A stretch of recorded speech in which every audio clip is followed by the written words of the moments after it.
Anyone who's driven out here knows that this is a pretty special place. And one of the best parts of Wolf's Neck Farm is that we want you to come out and to share in this beauty with us. I think people are surprised when they come out here. You know, we're 10 minutes from LL Bean in downtown Freeport, and you get out here and it feels like you're in the middle of the country.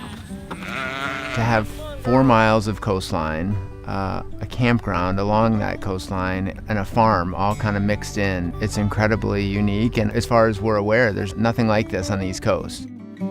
People want to stay here. They come here and want to stay here, and oftentimes they do. People end up camping here for a week when they maybe had only planned to be here for a day or two, and that's just the power of this place. One of the really unique things that Wolf's Neck Farm is doing is really utilizing this working farm as the centerpiece for our education, and a lot of our education is born out of that. Most working farms, they're not open to the public, and there's a reason for that, because they really need to be focusing on production. But for us, what we're really doing is we have the production piece so you can see what that looks like, and it's not this mirage of the old McDonald myth that we have about farming. You're getting interactions with animals that you probably don't get in other settings.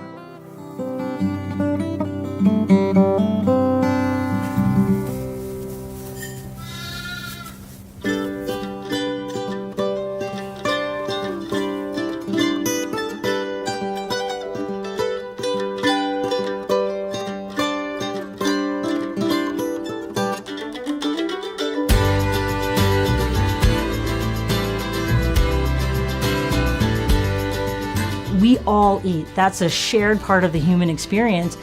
And yet, we often are disconnected with the processes that allow us to eat. And to have these experiences of making those connections and seeing the parts of it that are pretty magical and some of the parts of it that can be a little messy. We need to have places and opportunities to do that and to really get back to where is our food coming from and what is that relationship with animals like.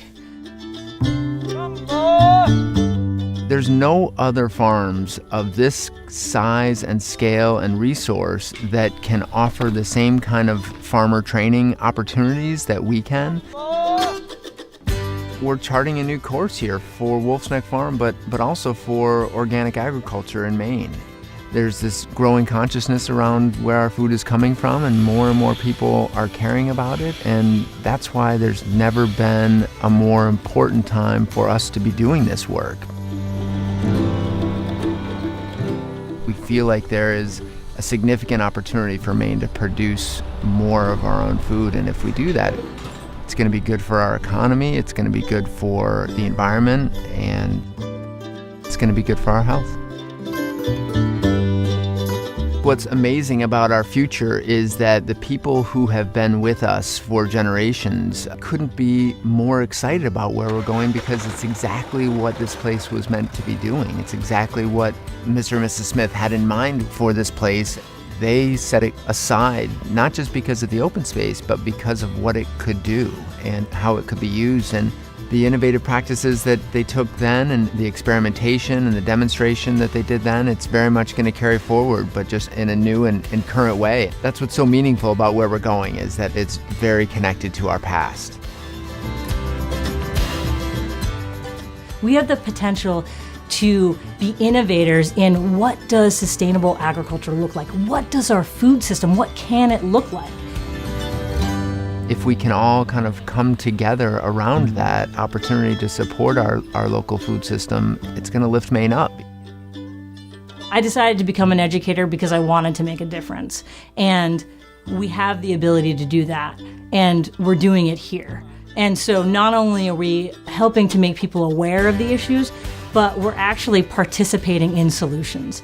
And that is not just satisfying, it's essential. We're really going to connect all of our programs around sustainable agriculture and really use the farm as our centerpiece. And I think that that's going to make the camping experience more meaningful. It's going to make our education programs more authentic and real and relevant. And it's going to bring the whole Wolf's Neck Farm experience together.